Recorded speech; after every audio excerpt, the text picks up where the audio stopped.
This is Sky News at 10. I'm Yalda Hakim, live in Jerusalem. Our top story tonight.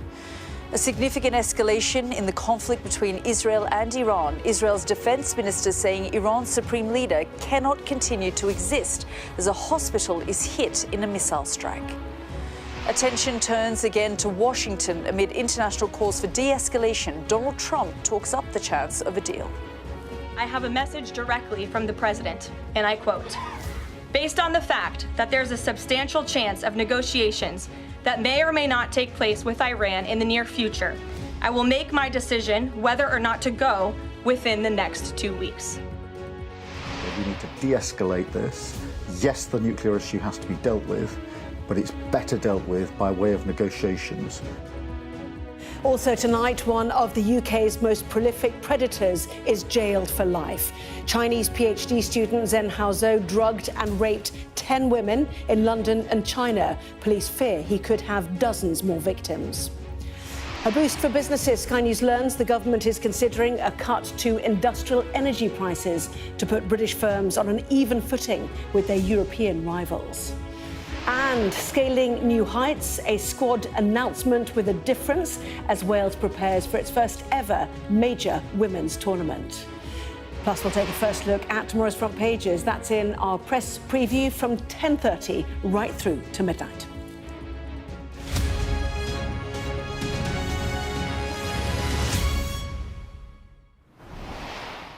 Good evening from Jerusalem, almost a week on from the start of this conflict between Israel and Iran, where there's been a significant escalation today. Israel has vowed to retaliate after an Iranian strike on a hospital, with one minister even suggesting Iran's supreme leader cannot continue to exist.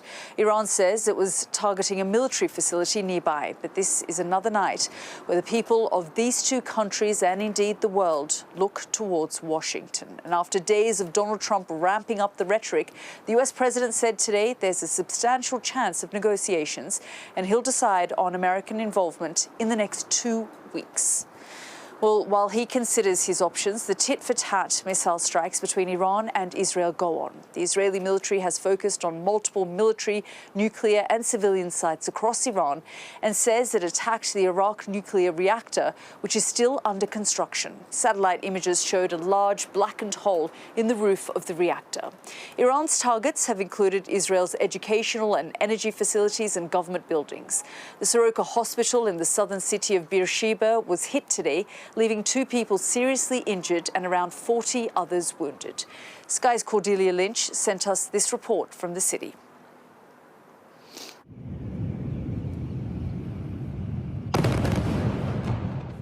A strike on the largest hospital in southern Israel. An attack in the heart of a city. Inside, chaos and panic. Look what's happened to my hospital, the man cries. Outside, bewildered patients. This woman, still in shock. She's 7 months pregnant. Her legs trembling. Iran says it hit a military site nearby, and Soroka Medical Center was not a direct target. There were only minor injuries, but the impact on this war could be great.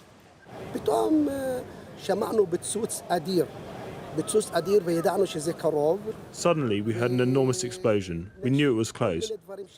All sorts of things fell from the roof. The doctor was injured and others in the room were hit by debris too. The building opposite was on fire. It was very dangerous, very worrying and very scary. The siren stopped and then we heard a huge explosion. We were thrown backwards from the blast. Well, you can see that the roof has collapsed on one of the buildings and there are lots of windows blown out. The Israelis are framing this as a war crime of the most serious kind that demands a heavy response. The question is whether this strike represents a turning point in the conflict. 3 days ago, Farabi Hospital in Kermanshah in Iran was also damaged. But Israel claimed it wasn't a target. Now, it seems focused on retribution. Its leader promising victory. They're targeting civilians because they're a criminal regime. They're the arch terrorists of the world. They want to have nuclear terrorism, which will put the entire world under nuclear blackmail, and they would use these weapons.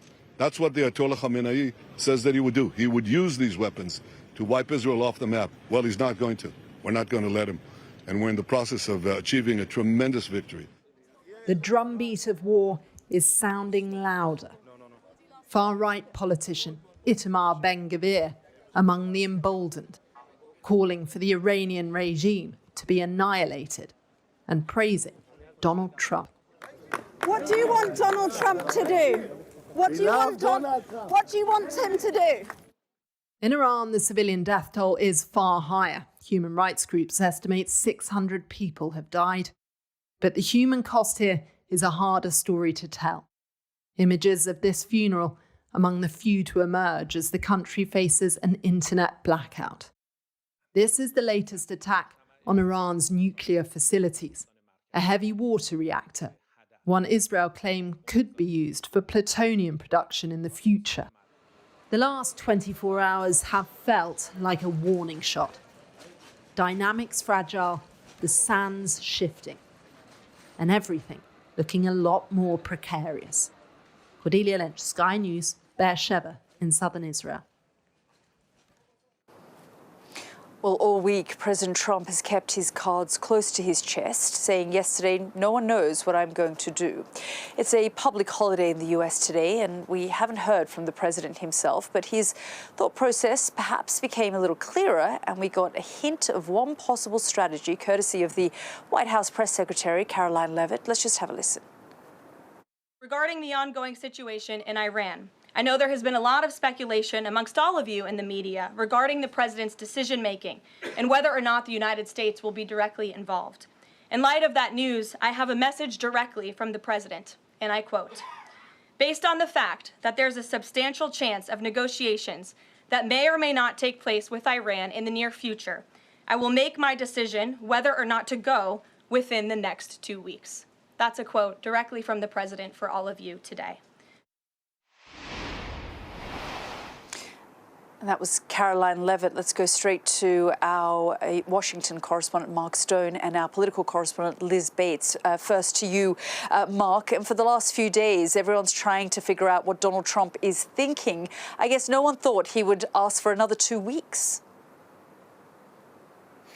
Yeah, I think he needs 2 more weeks to do some more thinking. I think on the face of it, at face value, he wants to give diplomacy a chance. And we know that Steve Witkoff, his Middle East envoy, is talking to the Iranian foreign minister. That's encouraging. We know, too, that David Lammy, the British foreign secretary, has been here in Washington today talking to his counterpart, the Secretary of State, Marco Rubio, aligning their views on what to do. And I think from a British perspective, getting as clear a sense as they can about Donald Trump's thinking face to face with his Secretary of State. But I guess in a sense, what Donald Trump's simply done is just, bought himself 2 more weeks to do a few things. Yes, to give diplomacy a chance, but also to prepare in perhaps a more satisfactory way for a potential attack on Iran. You know, militarily prepare for that, make sure the right equipment is in the right place, make sure that the risks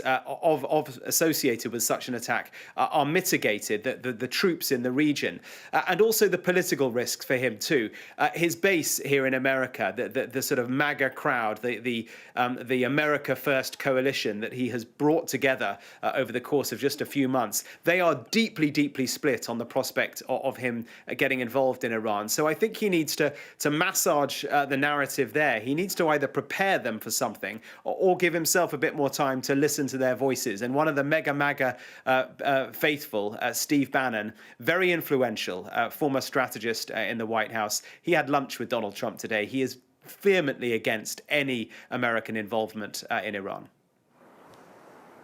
Yeah, and he's made that clear multiple times. Let's bring in Liz. And Liz, as Mark was saying there, David Lammy has met with his counterpart, Marco Rubio. All the while, the Prime Minister, Keir Starmer, pushing internationally for de-escalation. So publicly and privately, both the Prime Minister and the Foreign Secretary doing their best to make the UK case for de-escalation. We do have a readout, actually, from the US of that meeting between Marco Rubio and David Lammy today. It says they discussed the conflict between Israel and Iran and agreed Iran can never develop or acquire a nuclear weapon. They reviewed other key areas of US-UK cooperation, including efforts to bring an end to the Russia-Ukraine war. The Secretary and Foreign Secretary Lammy also talked about the upcoming NATO summit and reaffirmed the importance of increased defence spending to secure peace and stability. So pretty limited information from the US side. We'll wait to see what the UK say about that meeting. We have also heard, as you would expect today, from the Prime Minister, Sir Keir Starmer. This is what he said earlier. Obviously, all of us, UK included, are very concerned about the nuclear programme that Iran is developing, long been concerned about that. Also completely recognise Israel's right to self-defence, but the principle is that we need to de-escalate this. There's a real risk of escalation here that will impact the region, possibly beyond the region, into Gaza, and obviously it's already having an impact on the economy. So I've been absolutely clear, we need to de-escalate this. Yes, the nuclear issue has to be dealt with, but it's better dealt with by way of negotiations than by way of conflict. There has already been a bit of speculation, a bit of discussion today in Westminster about what could possibly happen in the future. Would there be a scenario in which the UK would stand alongside the US and offer some kind of military support in the region? The Conservatives have already suggested that they would support something like that. Others, including the Liberal Democrats, have said that there could be serious legal issues around that. So already discussion. Clearly that is something far into the future and something the Prime Minister and the Foreign Secretary are working very hard to try to avoid. In terms of diplomatic efforts, we will see the Foreign Secretary tomorrow travelling to Switzerland, to Geneva, to meet Iranian representatives alongside France and Germany. So those urgent and very consequential diplomatic efforts from the UK side continue. Yeah, absolutely. And we'll be following those developments as well. Liz, Mark, thank you so much. Now, another leader calling for de-escalation is Vladimir Putin, who's condemned Israel for its strikes on Iran. Our Moscow correspondent Ivor Bennett has been speaking to the Russian president's spokesperson, Dmitry Peskov, who said killing Iran's supreme leader would open Pandora's box. It should be unacceptable. Even talking about that should be unacceptable for everyone. But it is being talked about. Unfortunately. Donald Trump has been openly speculating about it. What do you make of that language? Is it irresponsible, inflammatory? Well, he never said about a definite decision on that. But he's speculating about killing Iran's supreme leader. We would rather not do that by ourselves. If it were to happen, though, that Israel assassinated Ayatollah Ali Khamenei with US assistance, how would Russia react? Very negatively. Very negatively. We will strongly disapprove it. Would it prompt any action? Well, actually, it will lead to an action coming from inside Iran. Iran's society is very well organized and very well consolidated, and it will lead to birth of extremist moods inside Iran. And those who are speaking about that, they should keep it in mind. They will open the Pandora box.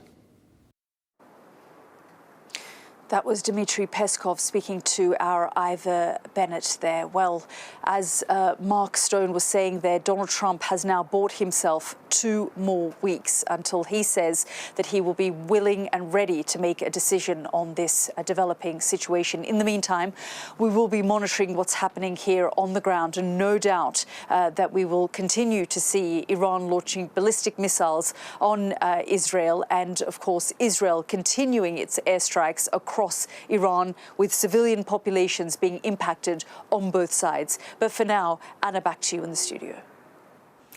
Yalda, thank you. A PhD student from China has been jailed for at least 24 years for drugging and raping 10 women. The attacks happened in London and China, and police fear there could be even more victims. Sky's Amelia Harper has this report. How many victims are there? When this police interview happened, No comments. How long has this been going on for? detectives had no idea of the scale of this 28-year-old's sexual depravity. No comments. PhD student Zhen Haozhou came to the UK in 2017 to study mechanical engineering before beginning a PhD in London a few years later.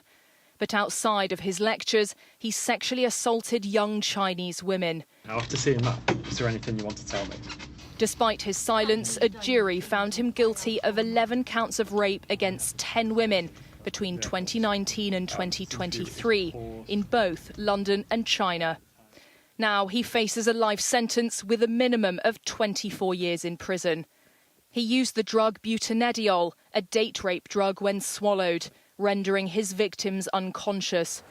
During the trial, only 2 women could be identified, their terrifying ordeals now read out in court. That moment will clearly stay in my mind forever. As a result, I now experience severe physical and psychological distress. The memories trigger migraines, physical pain in the places he violated, and an overwhelming urge to scrub myself clean. Hello. You Mr. Zhu, by any chance? The inside of his flat in South London's Elephant and Castle was where some of his assaults took place. Upon arrest here, police found hidden cameras and his phone, used to film 9 of his attacks. He also kept souvenirs, a box of his victims' possessions. Zhou is a vile and depraved individual who committed the most cowardly and wicked of crimes. The sheer scale of his offending, which spanned 2 countries, makes him one of the most prolific predators we have ever seen. Their plea comes as police now conduct the UK's largest current rape investigation to try to identify these women. It's thought that Zhou's offending could go beyond this trial. Detectives fear he could have a further 50 victims, making him one of the worst sexual offenders in the UK. Officers found further video material on his devices, which they say shows these unidentified women being attacked. An international appeal was launched for those women to come forward, and now 24 women have done so. Further charges, a possibility. Zhou will now serve his life sentence, but for the women he abused, their ordeals, a life sentence of their own. Amelia Harper, Sky News. Sky News understands ministers are considering measures to cut industrial energy prices by around 20%, bringing them in line with prices in France and Germany. The government's new industrial strategy, which is due to be published on Monday, could also extend support for manufacturers to help with their soaring bills. Our business correspondent Paul Kelso reports. Ceramics have been firing the economy in Stoke for centuries. Here at Port Merion, the historic designs that help put the potteries on the map are still exported to more than 60 countries. But soaring industrial energy bills mean keeping production in the city comes at a price. What is the electricity bill for Port Merion? You've got an idea of what you spend every year? Well, it's in the millions, let's put it that. But the key thing is it's several multiples of what it used to be, and it's many multiples of what it would be if we manufactured in pretty much any other country in the rest of the world. So that feels wrong. It doesn't feel right. It's been going on for 2.5 years. There needs to be a solution, and we need government to do something fast. Industrial electricity prices have soared since the pandemic, climbing above 25 pence a kilowatt hour. But unlike domestic bills, they've not really come down since the spike that began with the Ukraine war. And that's left us with the highest prices in Europe and the G7. They're 46% above the International Energy Agency average. That's largely Western economies. They're higher than Italy, Germany, France, and more than 4 times the price of costs in the US. So what's in those bills? Well, the largest single element, almost 40%, is wholesale gas cost. Not much we can do about that. Another 25% is the operating costs and the use of the grid. Another 20% of VAT. But it's this last bit, the 16% of policy costs, largely levies intended to incentivise the building of renewables that businesses want cut. Manufacturers are lobbying for the changes to come in the government's forthcoming industrial strategy. The UK now has the highest industrial energy costs in the world, and it's proving extremely difficult for most manufacturers in this country to cope with that.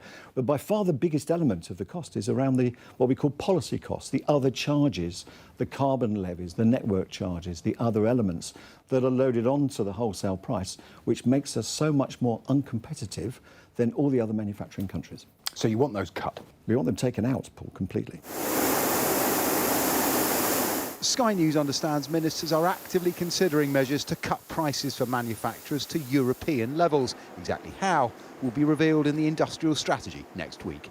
Paul Kelso, Sky News. The Bank of England blamed what it called the highly unpredictable world for its decision to hold interest rates at 4.25% today. Rising food prices and the risk of an oil price surge due to tensions in the Middle East have put pressure on the bank not to make cuts too quickly. Our economics and data editor, Ed Conway, has more. With weather like this, is there anywhere better to be? And a hot summer means good business for pub gardens. Welcome news in a pretty tough economy. But it raises a question. Will people be willing to pay higher prices?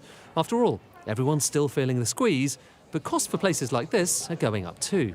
Labour is obviously the one that has had the biggest impact on the business. Following the autumn budget, we probably felt like we needed to be looking at anywhere between 50p and £1 on a pint to get to where we needed to be. We knew that we couldn't put that in April, so we've done small steps along the way which have gone some way to mitigating the costs.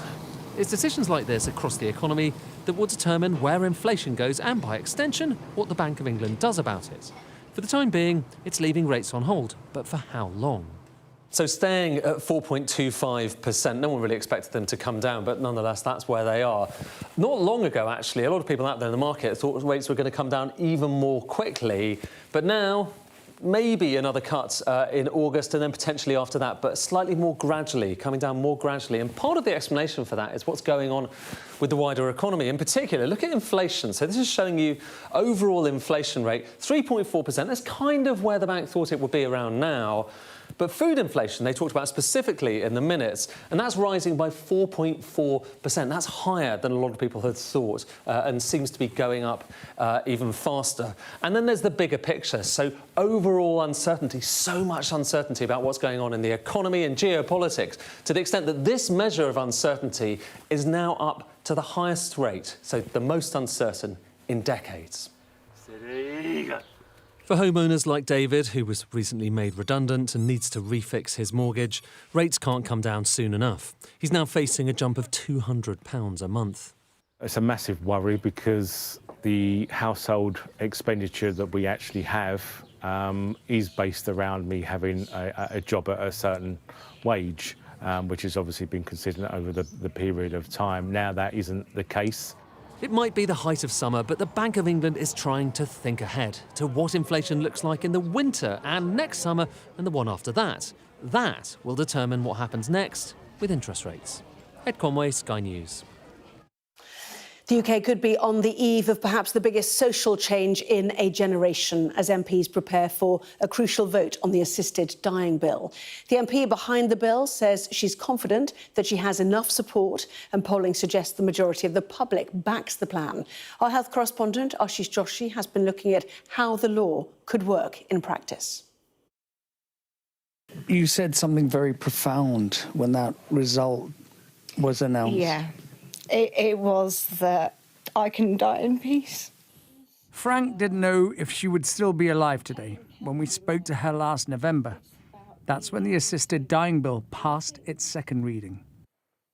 Every day is a battle for Frank. She already had terminal liver disease, cancer, and now she suffers from diabetes and fibromyalgia. I was taking morphine anyway for pain, but I'm living on morphine. And that's not a life that you want.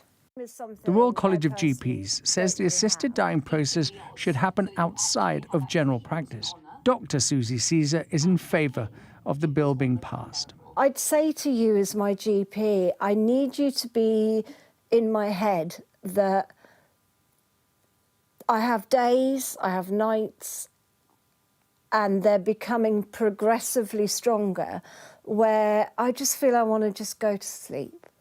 And I just don't want to live my life anymore. Pain is one of the things that medicine is actually relatively good at dealing with. In the event that it gets set up in a structure where I am a stranger, then I would just come and listen and have a long conversation to understand Frank's history, her background, where she's coming from, why she's come to these conclusions. But important questions remain over who will take the responsibility for determining a patient's mental capacity and their prognosis. Would it be fair for me to say that you approach Friday's vote with some trepidation? If this bill as it stands proceeds, through the rest of the parliamentary process, we as psychiatrists are left in a situation where there are so many unknowns about what is expected of us, about what patients can expect, and about the safety of the process. Yes, I approach this professionally with trepidation.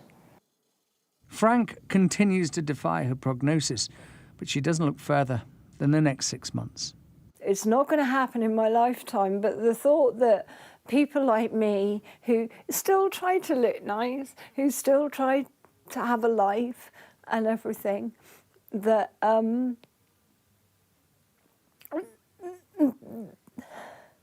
that they can just have some peace of mind, and they can just have like a weight lifted off their shoulders, knowing that